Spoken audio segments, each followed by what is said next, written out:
motema na ngai etondi na mbolingwa mobali alandanga na nkunda naleli mobimba na ngai presente wa bilembwa bolamu yesu amemi naleli kimia akoma moninga na nga ta misolo ezomonana te o na Congo nazelaki na assiste na lapidation nzoka kitoma oh surpris Jésus m'a surpris agréablement surpris Jésus m'a surpris comment azapolingwa motema nangaye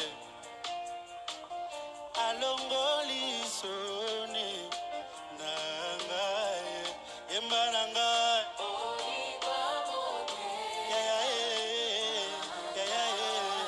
asalinini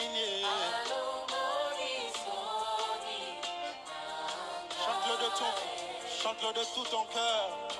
Wow!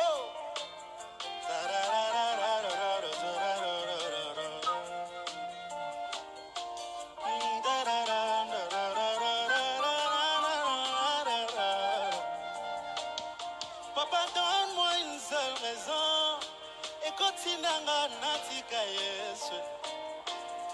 Donne-moi une seule raison et continue à natika Yesu. Polibala nazanango, webiango bien ezambo na Yesu.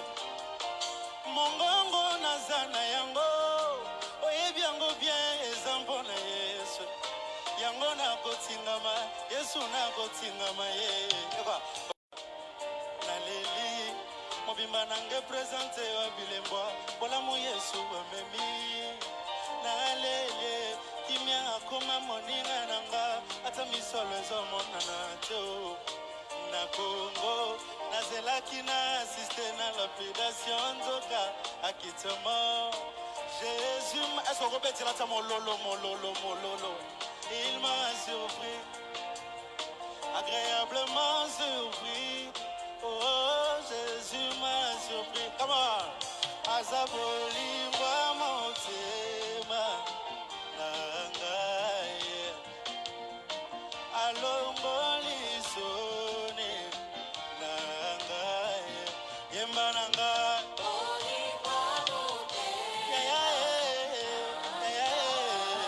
asalini nyango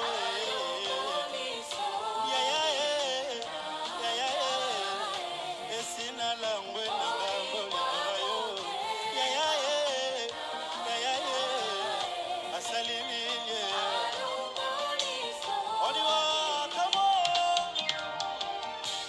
lorsque je cherchais, j'ai trouvé. Lorsque je chantais, tu m'as entendu. Et ce soir, c'est à moi de crier ton nom. Comment? Go!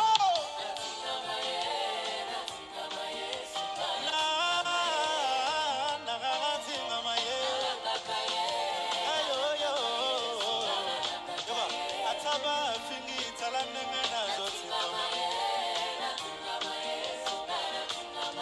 Ataba fingi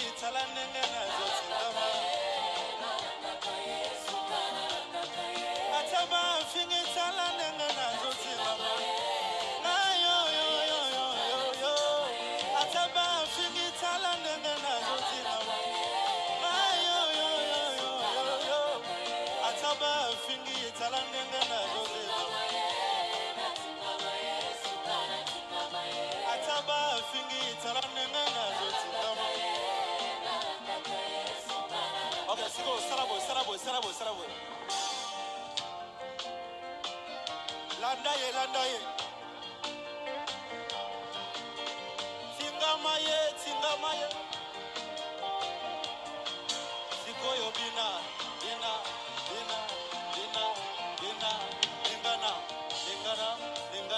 Lingana.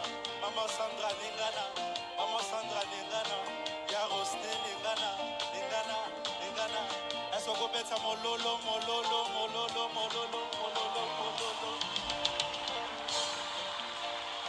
Motema na ngai etondi na molingwa mobali alandanga na nkunda naleli mobimba na ngai presente wa bilembwa bolamu Yesu amemi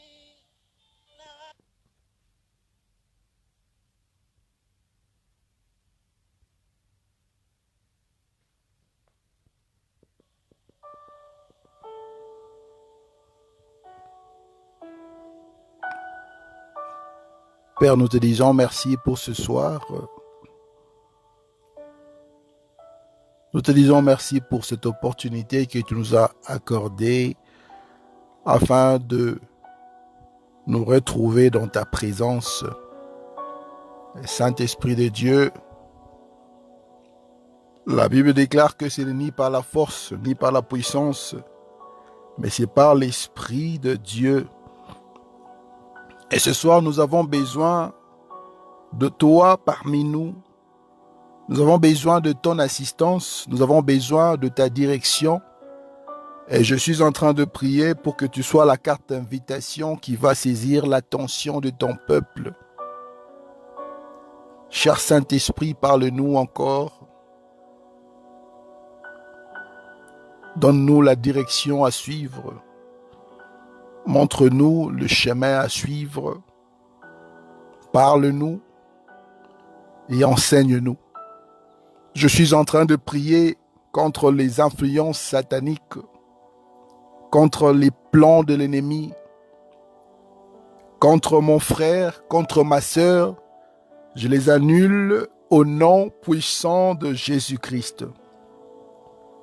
Et je suis en train de prier que le nom de Jésus soit glorifié parmi nous. Et je suis en train de prier que le culte de ce soir va transformer la vie de quelqu'un, va transformer une famille, va transformer une église. Et Père, je te dis merci pour ta présence, car je sais que tu es là, je sais que tu es parmi nous. Je sais que tu vas faire des grandes choses à cause de ce culte. Et prends le contrôle de tout ce qui va se passer en ce moment. Au nom de Jésus, nous avons ainsi prié. Amen. Voilà, peuple de Dieu, je vous salue par le nom puissant de notre Seigneur Jésus. C'est votre humble serviteur, le pasteur Joël Millian. Que la paix du Seigneur soit avec vous. Et je salue aussi tous les serviteurs de Dieu qui sont connectés avec nous ce soir. Je salue la présence de ma mère. Maman Fabienne, je vous salue au nom puissant de Jésus. Que la paix du Seigneur soit avec vous. Je salue tous les étudiants du campus en ligne qui sont là ce soir. Je salue les chefs des cellules. Je salue les ministres qui sont en train d'évoluer au sein de notre ministère. Que Dieu vous bénisse. Et ce soir, j'aimerais parler sur un thème très spécial qui est intitulé « L'esprit de discernement ». Et on va encore apprendre quelque chose de la part de Dieu. Et on va lire rapidement dans le livre de Hébreux chapitre 5, versets 13 à 14. Hébreux chapitre 5, 13 à 14. Je lis au nom de notre Seigneur Jésus. « Or, quiconque en est au lait n'a pas l'expérience de la parole de justice, car il est un enfant.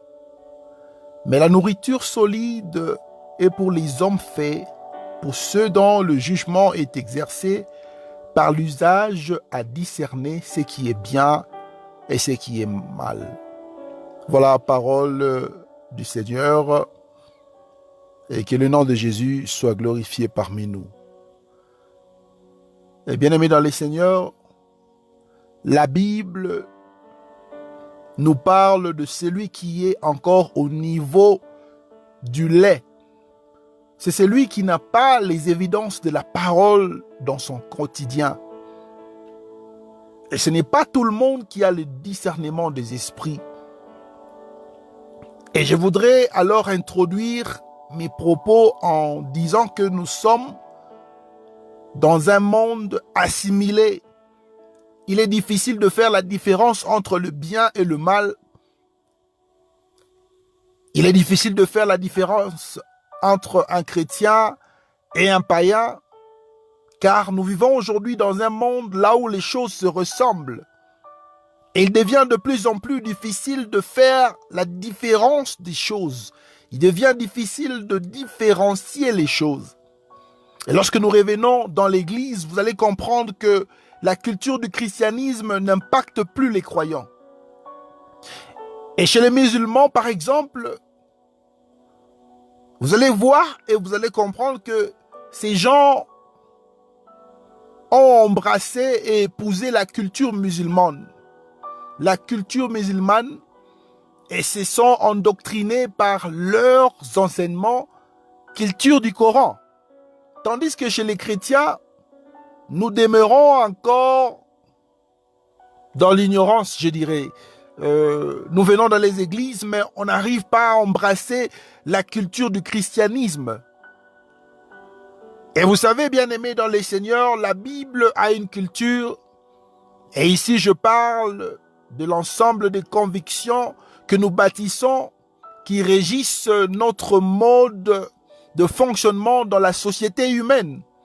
Mais vous allez aussi constater que l'Église a du mal à être identifiable à la parole de Dieu parce que peu sont ceux qui veulent épouser la culture que nous avons dans la parole de Dieu. Et aujourd'hui, face à cette assimilation, le discernement devient une nécessité. Et il est maintenant important d'avoir l'esprit de discernement afin de comprendre certaines choses. Et lorsque vous regardez dans l'église de Dieu, vous verrez que les portes de l'église sont largement ouvertes pour accueillir tout le monde. Dans l'église de Dieu telle que nous sommes là, certains sont venus chercher Dieu, certaines personnes cherchent des partenaires, certains sont venus se faire une bonne conscience. Et certains sont même venus espionner ce qui se passe dans l'église. En bref, il y a presque tout dans l'église de Dieu aujourd'hui. Et n'importe qui vient à l'église de Dieu. Il y a même certaines personnes qui étaient dans la franc-maçonnerie, dans l'occultisme, dans la sorcellerie, qui viennent aujourd'hui dans l'église. Mais il n'y a pas un mécanisme pour identifier qui sont les vrais chrétiens et qui sont les faux chrétiens. Et ces gens se retrouvent parmi les chrétiens, on les appelle frères, on les appelle sœurs, mais nous ne savons pas réellement s'ils sont convertis, on ne sait pas s'ils ont reçu le Saint-Esprit ou s'ils sont encore sous l'influence de l'esprit diabolique, on ne sait pas. Et certains gens sont aujourd'hui des pasteurs, des prophètes, des docteurs, des évangélistes, des apôtres. Et lorsque vous leur voyez, vous baissez la garde et vous les considérez comme les nôtres, alors qu'ils sont sous l'influence satanique. Et aujourd'hui, les choses sont compliquées car nous ne savons plus qui est réellement qui et qui fait quoi. Nous ne savons plus si la personne devant nous parle de la part du Seigneur ou si la personne nous parle de la part du diable. Et bien aimé dans les Seigneurs, l'esprit de discernement est une arme que Dieu a donnée à l'Église afin d'identifier ce qui est bien de ce qui est mauvais. Par la vertu du Saint-Esprit, lorsque vous avez le Saint-Esprit, l'esprit de discernement vient habiter en vous. Et c'est pourquoi vous devez être à mesure de comprendre les intentions, les motifs, les origines, les objectifs et le rôle dans certains cas, dans certains scénarios. Et l'esprit de discernement nous donne la direction dans des moments de doute, dans des moments d'incertitude et surtout dans les moments où l'homme a besoin d'un réconfort de la part de Dieu. Et comme je disais, tout le monde vient à l'église, tout le monde nous parle de la part de Dieu, tout le monde prêche Jésus, mais tout le monde ne vient pas nécessairement de Dieu. Et nous avons parmi nous des faiseurs de miracles, des diseurs de bonne aventure, des gens qui nous parlent de toutes sortes de futilités, sauf de la parole de Dieu. Et ce qui me rend triste, c'est le fait de constater que les gens écoutent.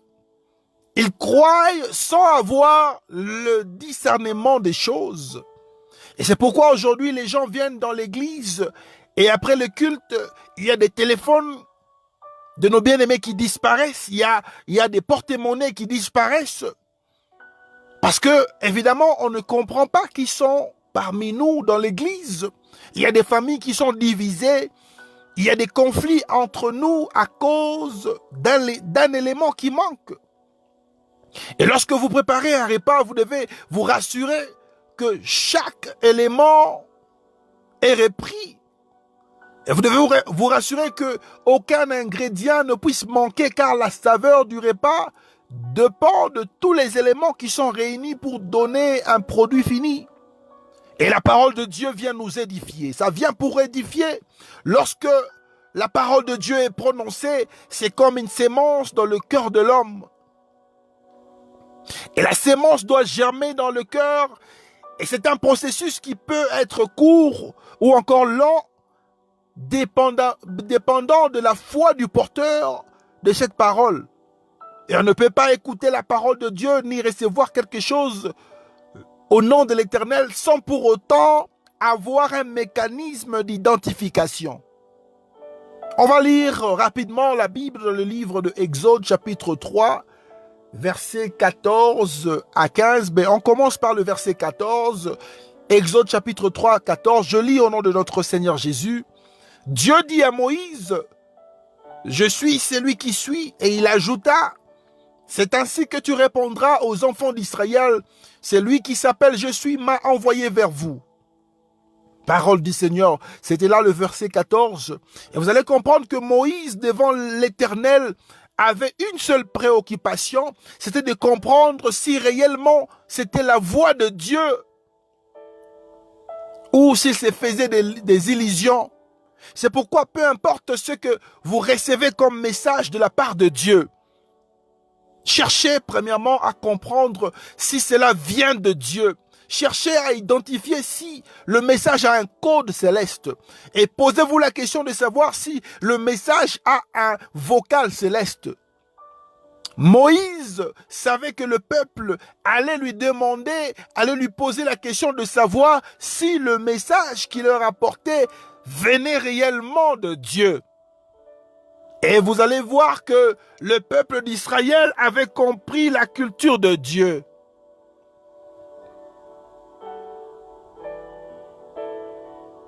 Ils avaient compris comment reconnaître la voix de Dieu.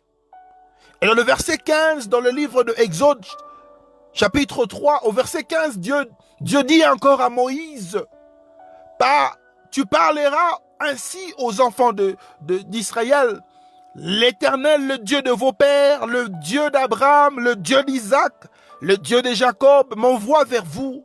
Voilà mon nom pour l'éternité, voilà mon nom de génération en génération. Et il y a une chose que vous devez comprendre, lorsque Dieu envoie sa parole, il doit nécessairement avoir une conformité avec tout ce qu'il a dit dans ses paroles précédentes.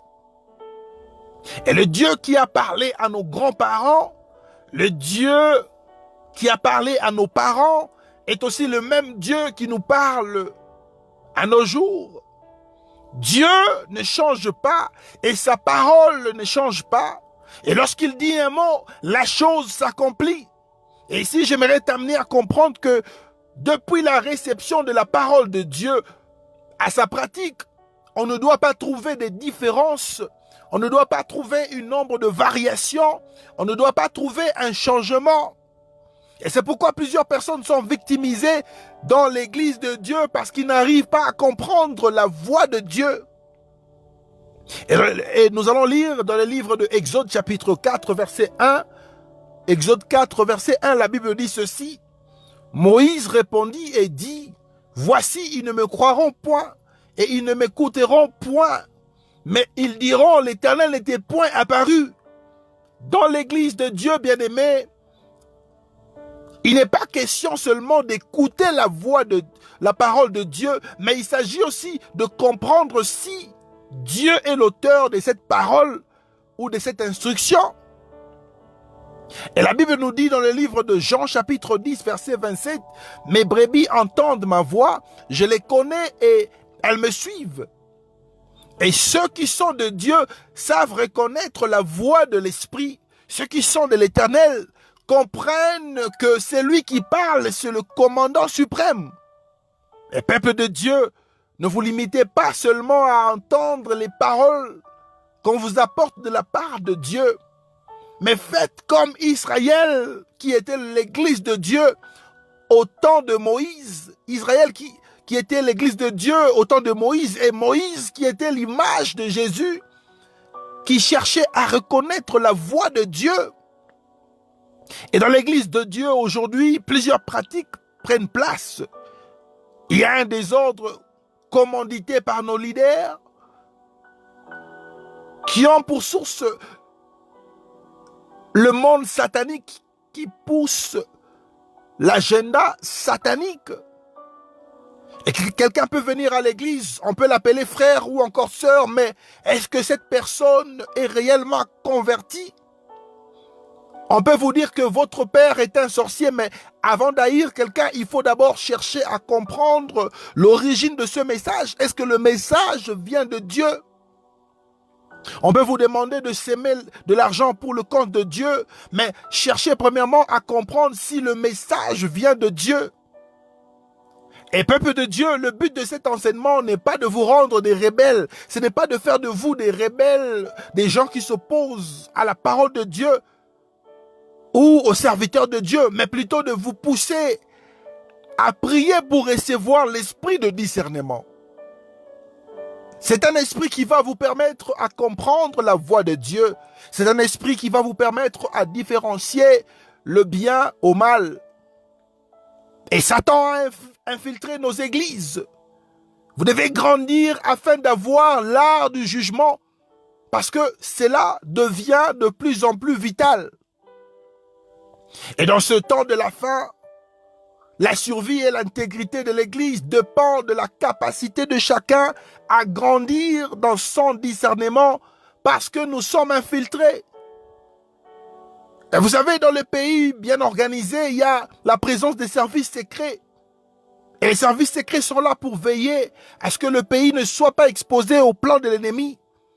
Les services secrets sont là pour s'assurer de la protection de l'intégrité ou encore de la sûreté territoriale sans que les gens comprennent ce qui se passe. Et il est important que les chrétiens grandissent pour avoir des yeux qui exercent la surveillance du royaume, pour veiller sur les intérêts du royaume. Bien-aimés dans le Seigneur, l'Église d'aujourd'hui n'est pas celle que nous avons connue au passé. Car il y a beaucoup de choses qui se passent, qui ne sont pas forcément la volonté de Dieu. Et le monde dans lequel nous sommes est le théâtre des opérations invisibles. Et la terre est leur champ d'opération. Et si vous ne grandissez pas à un certain niveau, il sera difficile pour vous, en tant que chrétien, de bien être utilisé par Dieu. Donc, il faut grandir dans les choses de Dieu. Et lorsque vous observez le monde dans son évolution, la succession des événements, et lorsque vous voyez la pandémie du coronavirus, les choses se passent tellement avec une grande vitesse que la compréhension des sens des événements devient difficile.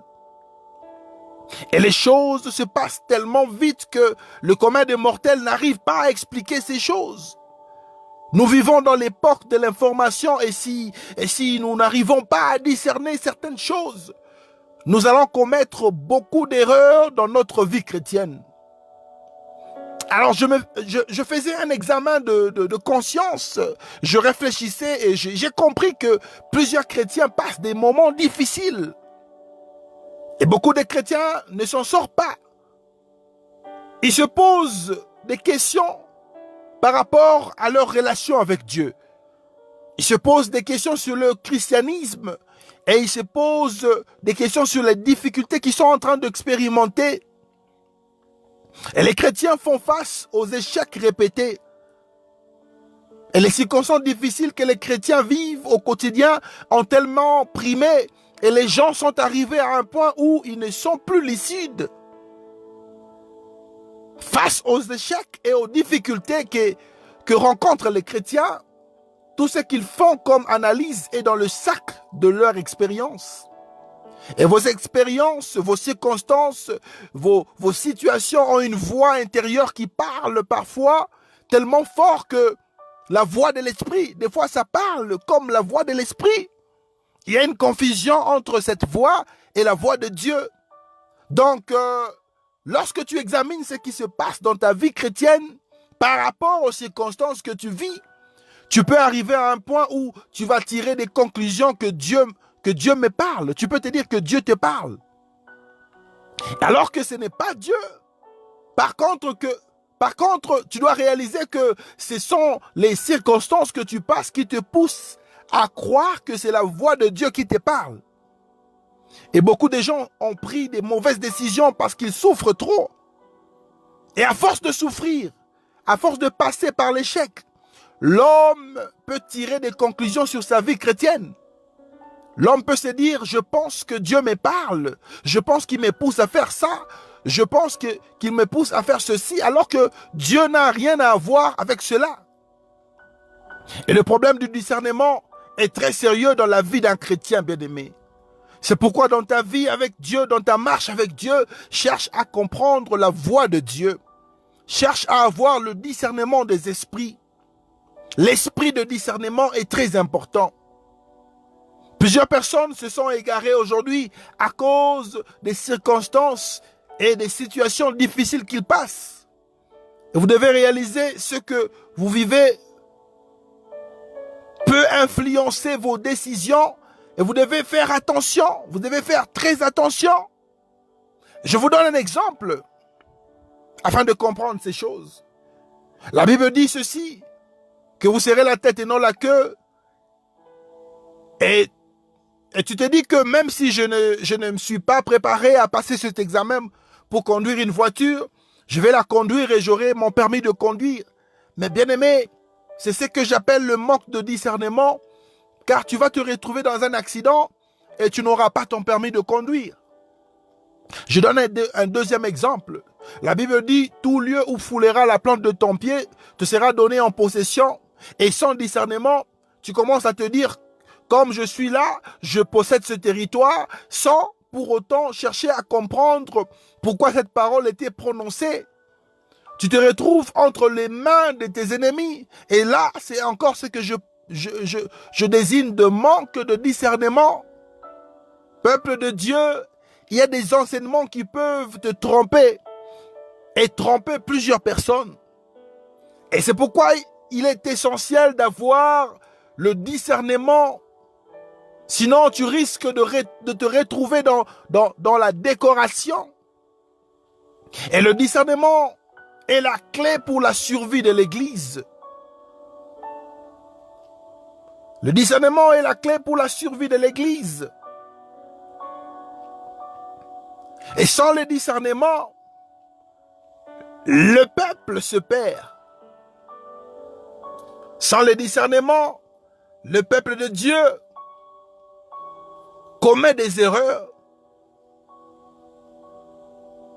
Et peuple de Dieu, vous devez comprendre que le discernement est là pour nous donner une direction. Alléluia. Gloire à l'Éternel. Gloire à l'Éternel. Et il est maintenant important d'avoir le discernement. Et lorsque vous regardez dans l'église, vous verrez que les portes de l'église sont largement ouvertes pour accueillir tout le monde. Dans l'église de Dieu, tel que nous sommes là, certains sont venus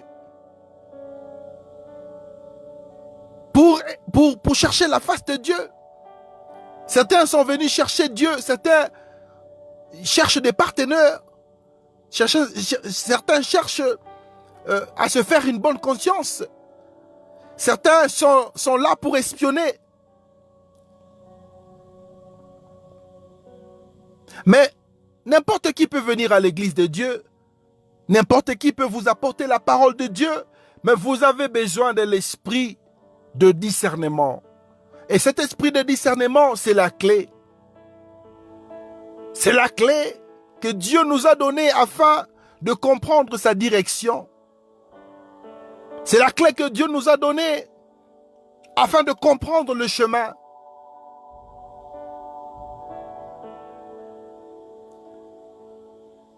Et dans l'église de Dieu, il n'est pas question seulement d'écouter la parole de Dieu, mais il s'agit aussi de comprendre si Dieu est l'auteur de la parole qui sort.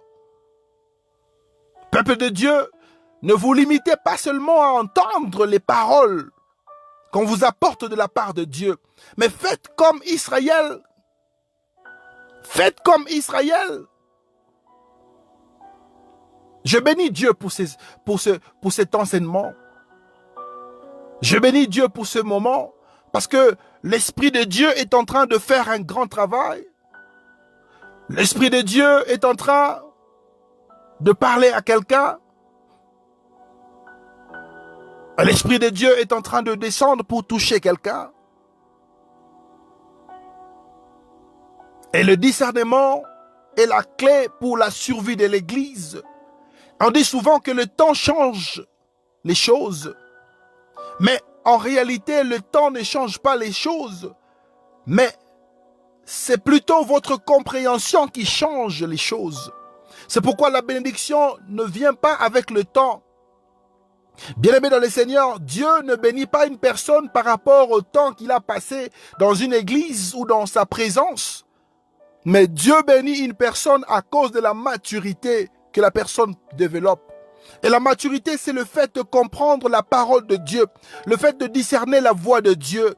Car lorsque vous comprenez la voix de Dieu, vous obtenez une direction, vous obtenez une précision sur les états des choses. On va lire rapidement dans le livre de Galates chapitre 4 verset 1. La Bible dit ceci: « Or, aussi longtemps que l'héritier est enfant, je dis qu'il n'est différent en rien d'un esclave, quoiqu'il soit le maître de tout. » Peuple de Dieu, tu peux faire 100 ans avec Dieu, tu peux faire 1000 ans avec Dieu. Si tu ne comprends pas les choses, si tu n'as pas l'esprit de discernement, le diable va se jouer de toi. C'est pourquoi, dans l'église de Dieu aujourd'hui, le peuple de Dieu est victime de toutes sortes de mensonges, de toutes sortes de faux miracles, de toutes sortes de faux prophètes, de toutes sortes de mauvais enseignements, parce que le peuple de Dieu manque de discernement. Et c'est pourquoi ce soir, je voudrais t'inviter à prier avec nous, afin de demander l'esprit de discernement. Cet esprit te poussera à comprendre la voix de Dieu. Cet esprit va t'aider à comprendre si le message reçu ou libéré est réellement un message qui vient de la part de Dieu ou un message qui vient de la part d'un homme. Et vous devez comprendre que l'homme a sa part et Dieu a sa part. L'homme, dans sa compréhension des choses, a prévu des choses. Et Dieu, dans sa compréhension des choses, a aussi prévu des choses. Mais dans tous les cas, ce qui est plus important, c'est de se positionner par rapport à la volonté de Dieu. Et avec l'esprit de discernement, vous serez capable de comprendre ce qui est bon et ce qui est mauvais. Vous serez capable de comprendre quelle est la volonté de Dieu par rapport à une situation donnée. Vous serez capable de comprendre, est-ce que ceci est la voix de Dieu ou la voix des hommes? C'est pourquoi ce soir, tu dois prier afin de demander l'esprit de discernement. L'Église a besoin de l'esprit de discernement. Le peuple de Dieu a besoin de l'esprit de discernement afin de comprendre la direction à suivre. Vous savez, lorsque vous avez l'esprit de discernement, vous êtes capable de comprendre que ceci est un mensonge. Et ceci est une vérité. Et c'est pourquoi, peuple de Dieu, nous allons prier afin de demander à Dieu l'esprit de discernement. Tu vas prier afin que Dieu puisse te remplir de l'esprit de discernement. Et la Bible dit que ce n'est ni par la force, ni par la puissance, mais c'est par l'esprit de Dieu. Et à travers le Saint-Esprit, tu vas prier pour que tu sois rempli de cet esprit de discernement, afin de comprendre quelle est la volonté de Dieu, quelle mission que tu es en train de traverser pour la parole que tu as reçue de la part de l'Éternel. Israël avait compris ces choses et Israël cherchait à comprendre quelle est réellement l'origine de cette parole. Israël a demandé à Moïse, est-ce que réellement Dieu est apparu? Est-ce que réellement c'est Dieu qui t'a envoyé? Et peuple de Dieu, lorsque tu reçois une parole venant de Dieu, tu dois chercher premièrement le mécanisme pour identifier si cette parole vient de Dieu. Et à travers l'esprit de discernement, nous avons la direction, nous avons la lumière et nos voies sont éclairées. C'est pourquoi nous allons prier afin de demander l'esprit de discernement.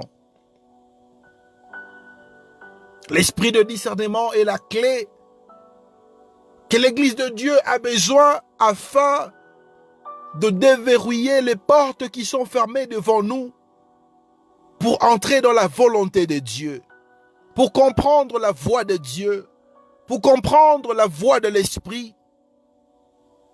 Et c'est pourquoi nous allons prier. Nous allons prier ensemble.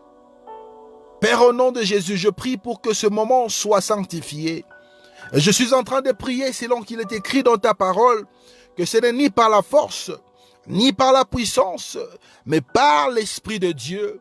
Et Saint-Esprit de Dieu, par ton amour, par ta vertu, je prie pour que tu puisses remplir ton peuple de l'esprit de discernement.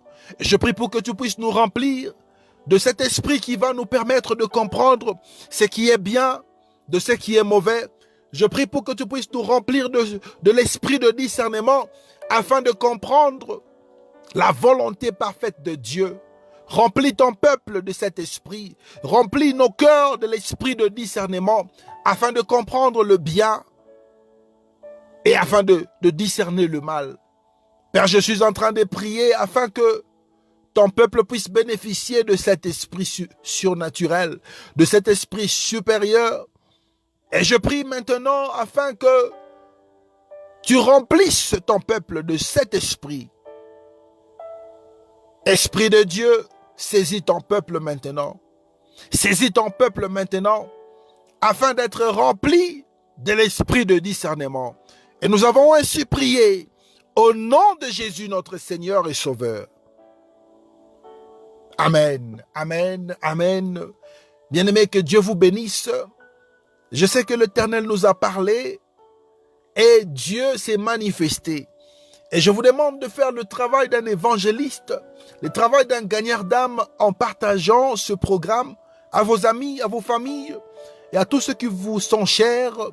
Vous allez partager ce programme afin de bénir le peuple de Dieu par ces enseignements riches que nous avons reçus de la part de Dieu. Et vous allez aussi faire le travail d'un intercesseur afin de prier pour ce ministère. Priez pour l'œuvre de Dieu que nous sommes en train de faire. Et Dieu va vous bénir. Je vous laisse dans la paix du Seigneur. Shalom chez vous. Shalom dans vos maisons. Shalom dans la vie de vos enfants. Shalom dans vos activités, dans vos travaux, dans vos projets. Shalom dans tout ce que vous allez entreprendre. Que la paix du Seigneur soit avec vous. On se revoit encore très prochainement. N'oubliez pas de vous connecter dans nos plateformes sur les réseaux sociaux afin d'avoir toutes les nouvelles de notre ministère et restez branchés. Que Dieu vous bénisse. Shalom chez vous. Shalom, shalom, shalom.